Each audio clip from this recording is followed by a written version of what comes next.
Have you ever looked perfectly fine on the outside, smiling, working, keeping it all together, while inside your mind it feels like a battlefield you can't escape? If so, you're not alone. Millions of silent fighters live this way, appearing strong to the world, but secretly wrestling with invisible battles at night. They laugh in daylight, but when the room goes quiet, the voices of fear, regret, and self-doubt return.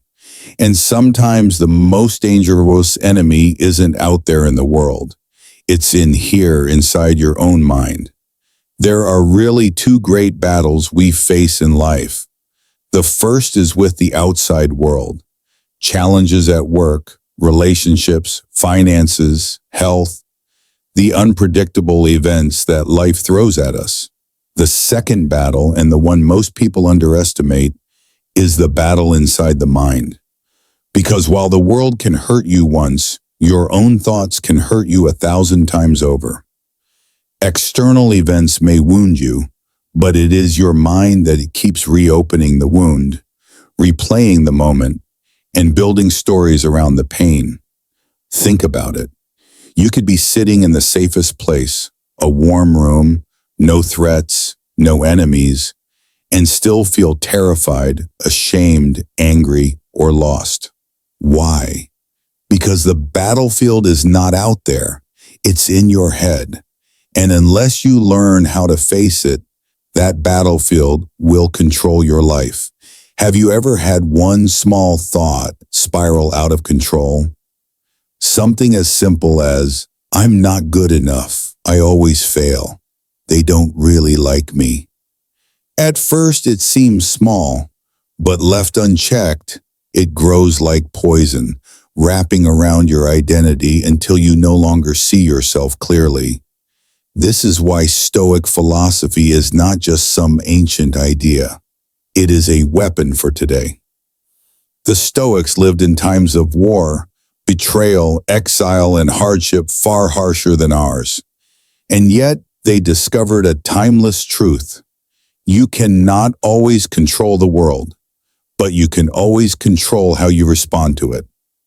Marcus Aurelius once wrote, "You have power over your mind, not outside events. Realize this, and you will find strength." That line is not just philosophy, it's survival. Because if you can master your inner world, no storm in the outer world can destroy you. So let me ask you, are you ready to stop being crushed under the weight of your own mind? Are you ready to see your negative thoughts not as commands, but as clouds passing through the sky? This journey is not about pretending everything is fine. It's about learning how to step into the role of observer, to rise above, and to reclaim your inner strength. Because peace doesn't come from fixing everything outside. It comes from mastering the battle within. Principle 1. Don't trust the first emotion. One of the deadliest mistakes we make in life is believing that our first emotion is always the truth. Anger, fear, jealousy, sadness, these feelings hit us fast and hard, but they are not wisdom. They are reactions. And reactions, more often than not, are messy, irrational, and blind. If you obey them instantly, you hand over your power to the loudest voice in the room, your own untamed emotion. Marcus Aurelius, a man who ruled the most powerful empire on earth while enduring betrayal, war, and endless pressure, reminded himself of a simple rule. The first rule is to keep an untroubled spirit. The second is to look things in the face and know them for what they are. He knew that the first emotion is rarely the final truth. The real wisdom comes after you pause, reflect, and see clearly. Think about your own life. How many times has your first reaction made you regret something? You get a text that goes unanswered and your first thought is, they don't care about me. But hours later, you learn they were sick, busy, or simply forgot their phone. Sarah once sent her best friend Michael a message, and felt crushed when he didn't reply. Her mind screamed, "He doesn't value me." But an hour later, she discovered Michael had been home with a fever, his phone left on the kitchen counter. Her first emotion told a story that wasn't true. And if she had acted on it, accusing him, lashing out, she could have damaged a good friendship for no reason. This is why the Stoics trained themselves to pause.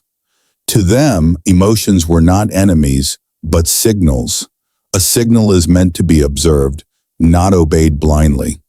Fear may tell you to be cautious, but it doesn't mean you're in danger. Anger may flare up when someone disagrees with you, but it doesn't mean they're your enemy. Jealousy may whisper that you're not enough, but it doesn't mean you're worthless. Here's a simple practice. When a wave of emotion crashes into you, name it. Say to yourself, "I am feeling anger," or "I am feeling fear." By naming it, you create distance. Then delay your reaction. Give it time. Emotions are like waves. The first one crashes hard, but if you wait, it always passes. Another Stoic exercise is called the view from above. Imagine zooming out, as if you were looking at your life from high above the earth. That argument, that rejection, that embarrassment, it suddenly looks small in the vastness of time and space. From that view, you see that your first emotion was only a ripple, not the whole ocean. So the next time your feelings scream at you to act now, pause, breathe. Remember, your emotions are signals, not commands. You are not weak for feeling them. You are strong when you choose how to respond. Principle 2, gratitude kills negativity. Gratitude is not just about thinking positively. It is a weapon, sharp and powerful, that cuts through the roots of negative thinking. When your mind is trapped in darkness, gratitude forces you to see what is real instead of obsessing over what is missing. Most of the time, negativity grows from a sense of lack. You tell yourself, "I don't have enough, I'm not enough, life is unfair." But the moment you stop and acknowledge what you already have, the storm begins to calm. Seneca, one of the great Stoic philosophers, once wrote, "It is not the man who has too little, but the man who craves more that is poor." That single line explains so much of our suffering. It is not poverty of possessions that breaks us, but poverty of perspective. A mind that craves endlessly can never find peace. But a mind that chooses gratitude, even in hardship, discovers freedom. Let's look at a simple example. David felt completely lost in his career. He looked at his failures, the missed opportunities, the things that didn't go his way. Negativity told him he was falling behind. But then he shifted his perspective. He realized he still had his health, a roof over his head, food on his table, and the chance to learn something new every single day. Nothing external changed, but his inner world transformed because gratitude gave him a new lens. Jennifer went through a painful season in her relationship. At first, she only saw the heartbreak, the disappointment, the sense of loss. But through reflection, she realized she had discovered her own strength, learned her boundaries, and uncovered the true value of self-respect. What felt like a wound became a lesson. Gratitude turned her pain into growth. You see, gratitude doesn't ignore problems.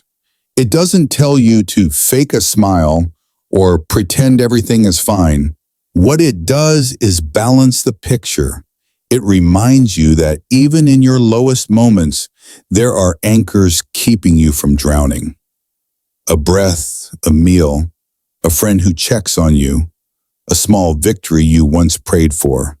These are not small things, they are lifelines. Here's a simple practice. Each morning or evening, write down 3 things you are grateful for. They don't have to be big. a quiet cup of coffee, a memory that makes you smile, a body that carries you through another day. With every line, you are training your mind to remember the truth. Life is never only pain. Gratitude pulls back the curtain and lets you see the light again. So when negativity whispers that everything is falling apart, stop, look around, name what is here, not just what is missing. Gratitude is your shield, your anchor, your reminder that even in the storm, you still have solid ground beneath your feet.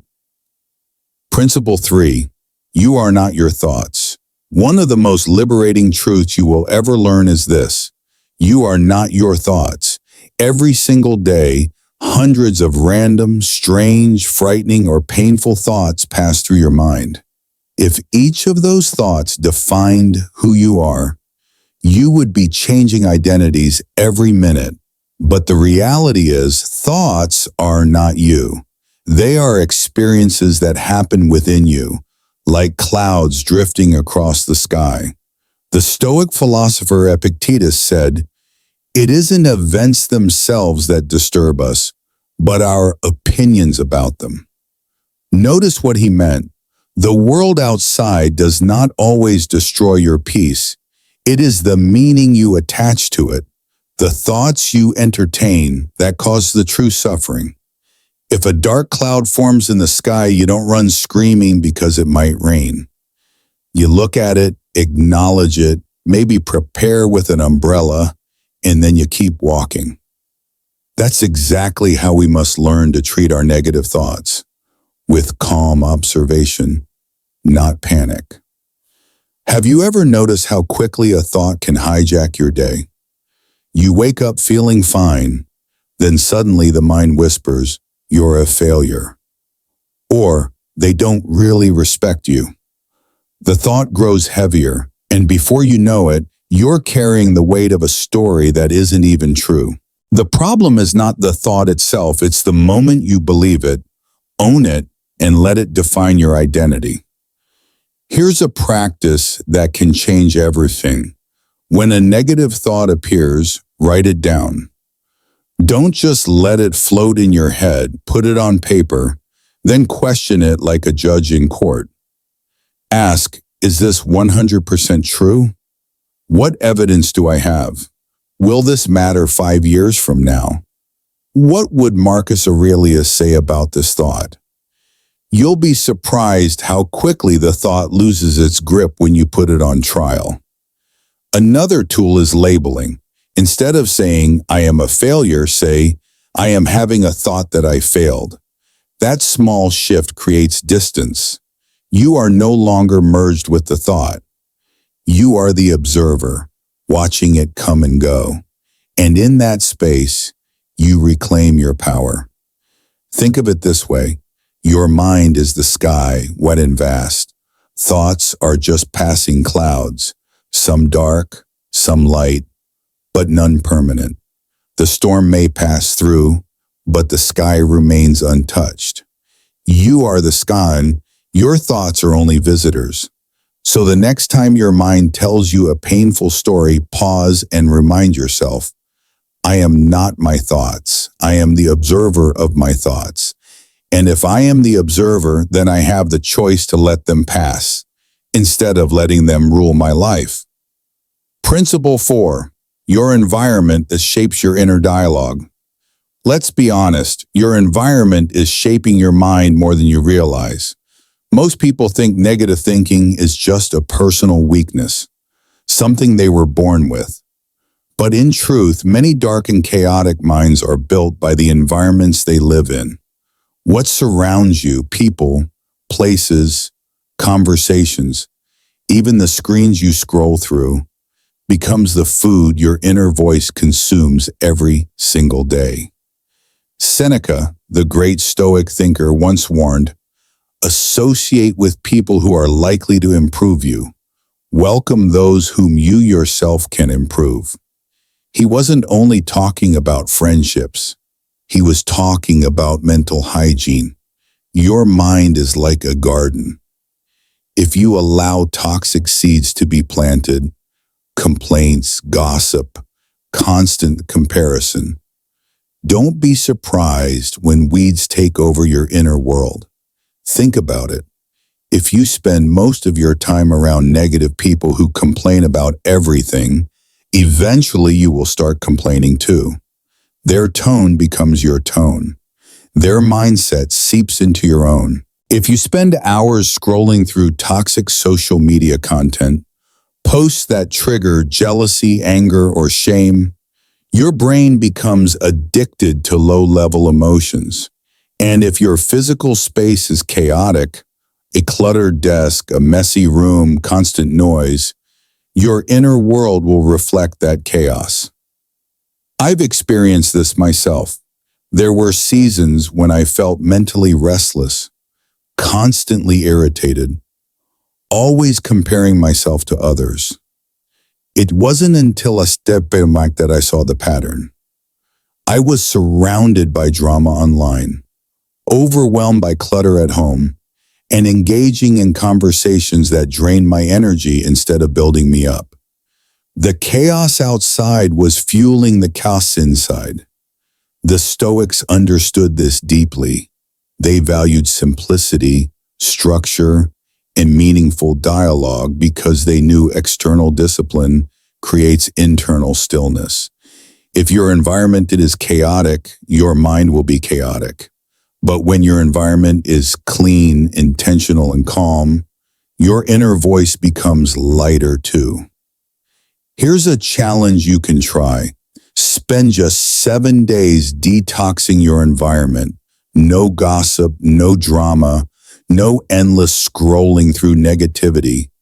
Unfollow accounts that feed comparison. Clean your room. Organize your workspace. Surround yourself with people who actually want to grow, who lift you up instead of pulling you down.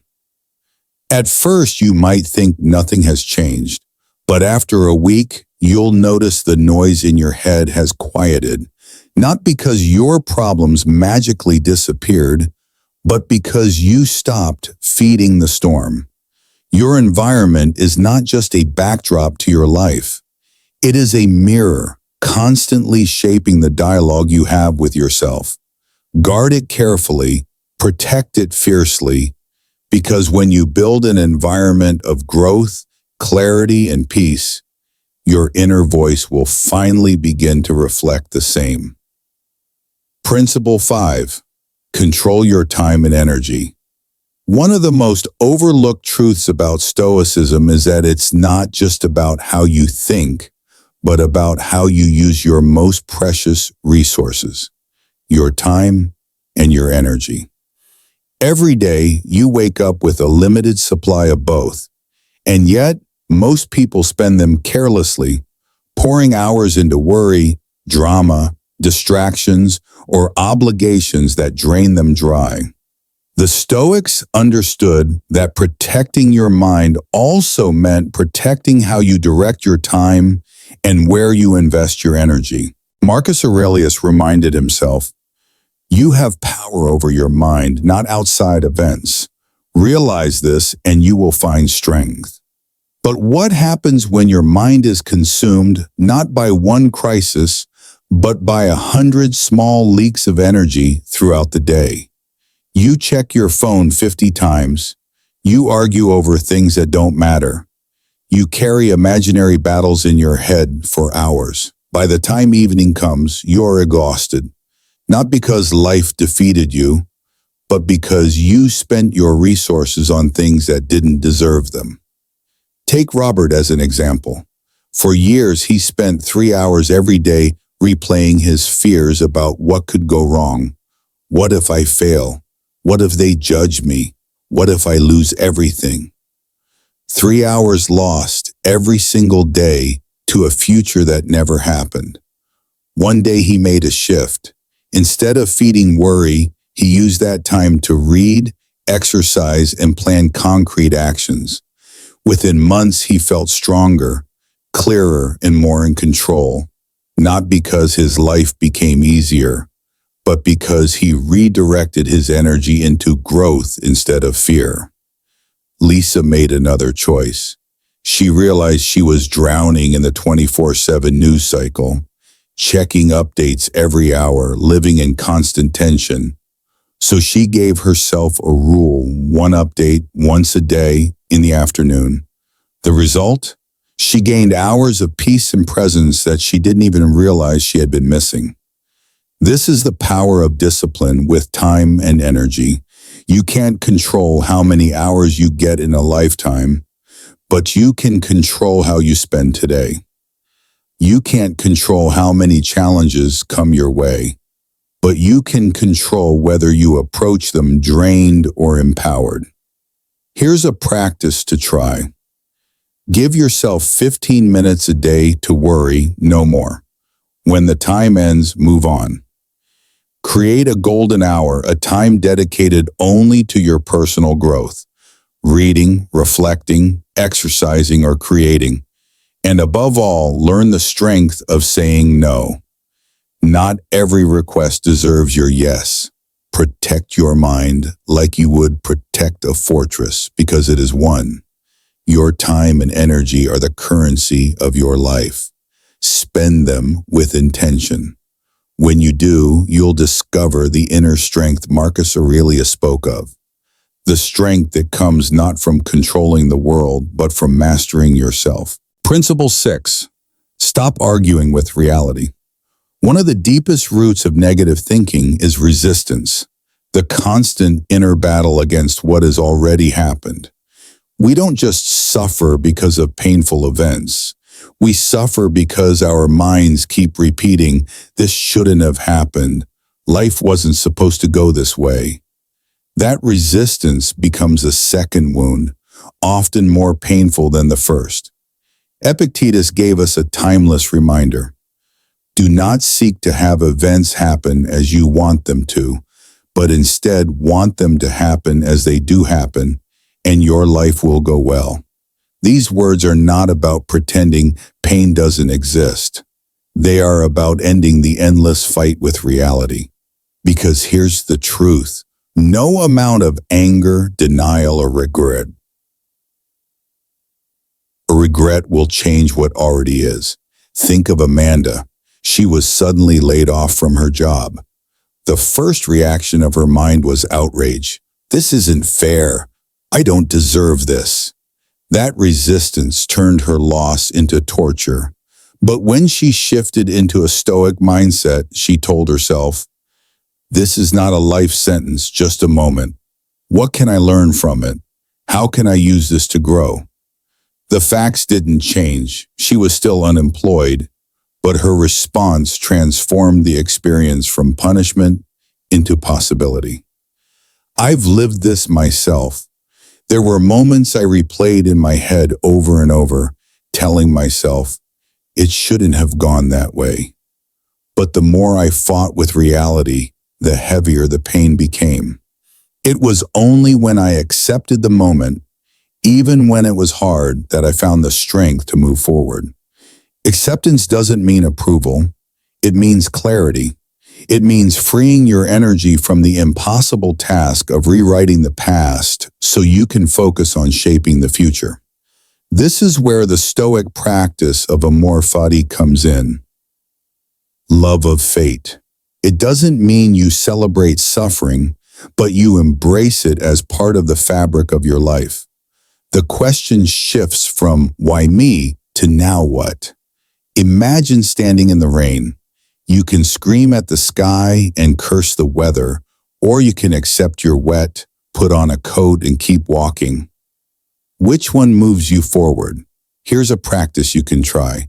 The next time your mind says, this shouldn't have happened, catch that thought. Then say out loud, but it did. So now what? That single line flips the script. It takes you from victimhood to authorship. Peace will never come from a perfect life. Peace comes from accepting reality and still choosing to move forward. Stop arguing with what is. Start building with what remains. Principle 7. Practice reflection and self-observation. The Stoics understood something most people forget. Wisdom is not found in constant action, but in consistent reflection. To live well, you must not only move through life, you must also pause, observe, and examine the path you are taking. Reflection is not about self-criticism or beating yourself up for mistakes. It is about becoming a student of your own life, learning from each moment, and adjusting so that tomorrow can be better than today. Seneca himself practiced this every evening. Before he went to sleep, he would review his day. What did I do well? Where did I fall short? What can I improve tomorrow? This simple act of nightly reflection was his way of sharpening the mind, just as a warrior sharpens a sword. He wasn't punishing himself. He was preparing himself. Think of Kevin, who created a simple ritual before bed. For 10 minutes, he writes in his journal. One thing he did well, one thing he could improve, one lesson he learned. Over time, this practice gave him clarity and progress he never achieved from endless worrying. Instead of letting his mistakes haunt him, he turned them into stepping stones. Michelle took a different approach. She set 3 reminders on her phone each day. When they went off, she paused and asked herself, what am I feeling right now? Where am I? Am I reacting blindly or am I choosing consciously? These questions transformed her daily patterns. She stopped letting her emotions drive the car and started holding the steering wheel of her own choices. So how can you practice this in your own life? Start with a reflection journal, not a diary of emotions, but a record of self-examination. Ask yourself powerful questions. Did I live today according to my values? Did I let anger or fear control me? If I looked back 10 years from now, would I be proud of this action? These questions shift your focus from impulse to intention. Another tool is the inner observer. Imagine a part of you standing just outside your mind, watching your reactions. When you feel anger rise, let the observer take note. I see anger forming. When fear whispers, let the observer say, I see fear trying to speak. This simple shift creates space between stimulus and response, giving you the freedom to choose wisely. Reflection is not about dwelling in the past. It is about harvesting lessons so the past can serve your future. When you practice self-observation, you become less of a prisoner to your impulses and more of a master of your direction. And with each small moment of clarity, you begin to live not by accident, but by design. Principle 8. The stories you tell yourself. Create your pain. So often in life, it's not the situation itself that breaks us. It's the story we tell ourselves about it. The event is real, yes, but the meaning we attach to it is what creates the true suffering. We confuse facts with interpretation, reality with imagination. And once the story takes hold, it can become far more painful than the event ever was. Marcus Aurelius captured this truth perfectly when he wrote, "If you are pained by any external thing, it is not this thing that disturbs you, but your estimate of it. And this you have the power to revoke at any moment."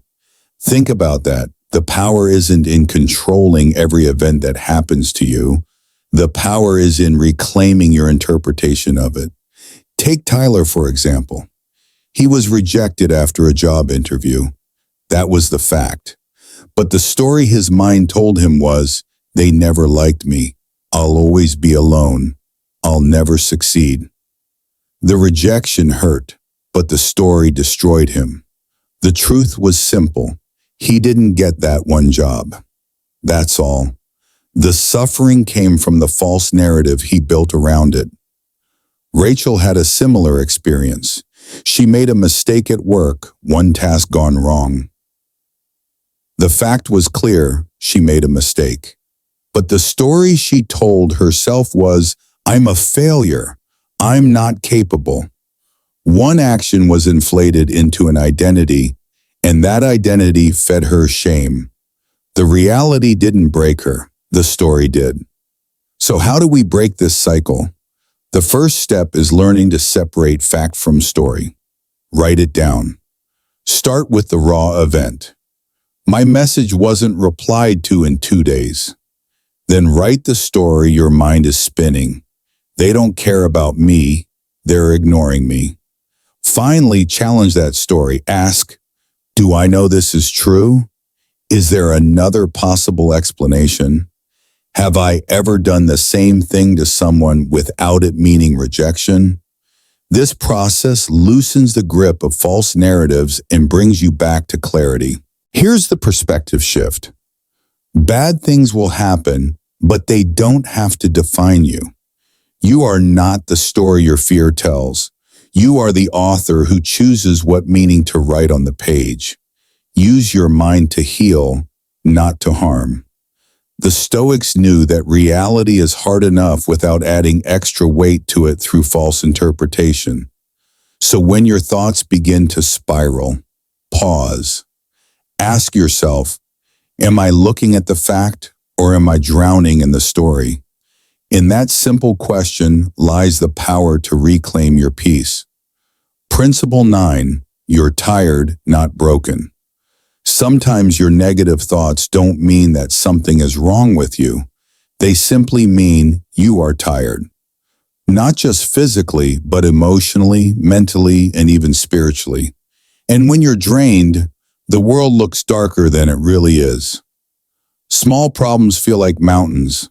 Simple conversations feel like rejection. Every thought becomes heavier than it needs to be, not because you're broken, but because you're running on empty. Marcus Aurelius once reminded himself, if you are distressed by anything external, the pain is not due to the thing itself, but to your estimate of it. And this you have the power to revoke at any moment. But how do you revoke that pain when your body hasn't rested, when your mind hasn't had a break, when your soul hasn't had space to breathe? Too often we try to fix our minds when what we really need is recovery. Think about Jason. After 3 nights of sleeping only 4 hours, he began to believe his life was falling apart. Every problem seemed unsolvable. Every thought turned negative. But when he finally gave himself 1 full night of deep rest, 8 uninterrupted hours of sleep, something shifted. The problems were still there, but his mind no longer exaggerated them. Rest didn't erase his challenges, but it gave him the strength to see them clearly. Maybe you felt this too, the days when you haven't eaten well, when you've skipped movement, when you've been glued to your phone and exposed to constant noise, when you haven't spent a single moment in silence. It's in those times that your mind screams the loudest with negativity, not because you're weak, but because you are depleted. Epictetus taught, it is impossible for a man to learn what he thinks he already knows.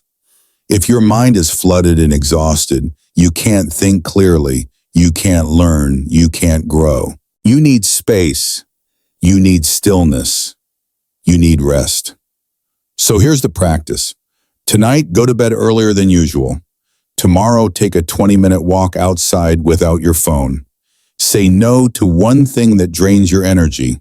Write your worries on paper, and then step away from them for the evening. These aren't luxuries, they're lifelines. They remind your nervous system that it's safe to relax, that you don't need to fight every battle all at once. The truth is you are not broken, you are tired. And tiredness has a cure: rest, recovery, renewal. Give yourself permission to stop carrying the world for a while. Refill your strength, and you'll discover that many of those negative thoughts were not truth at all.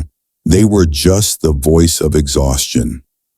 We have walked through 9 powerful principles, each one a tool to reclaim your mind and restore your strength. First, don't trust your first emotion.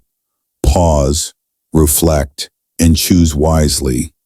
Second, let gratitude destroy negativity. It is your armor against the shadows.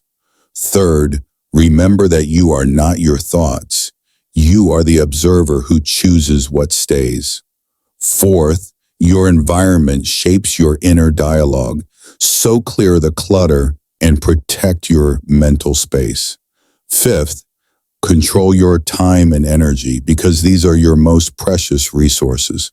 Sixth, stop arguing with reality. Accept what is and move forward with clarity. Seventh, practice reflection and self-observation because wisdom grows from examining your own life. Eighth, challenge the false stories you tell yourself and write a new narrative. And ninth, know this, you're not broken, you're just tired. Rest is often the medicine your soul is asking for. The goal is not to eliminate every negative thought. That would be impossible, and it is not what the Stoics aimed for. Their aim was not perfection, it was practice. Daily, steady, quiet practice.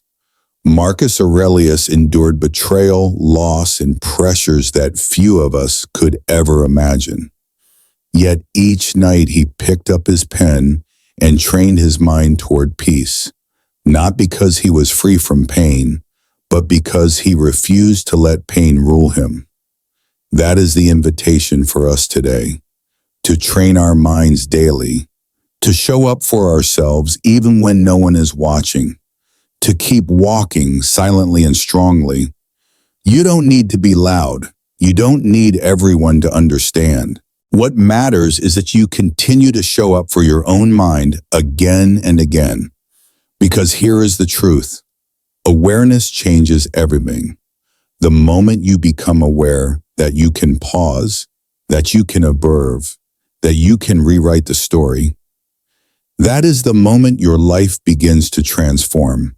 So I leave you with this affirmation. My mind is my strongest weapon. Say it, write it, carry it into your day. Let it remind you that the power is always within you, not outside of you. And if this message spoke to you, I invite you to take one more step. Like this video so more people can find it. Share it with someone who might be fighting their own silent battle. Subscribe to this channel because together we are building a community of strength, clarity, and stoic resilience. Your mind is the battlefield. Your awareness is the weapon. And your daily practice is the victory.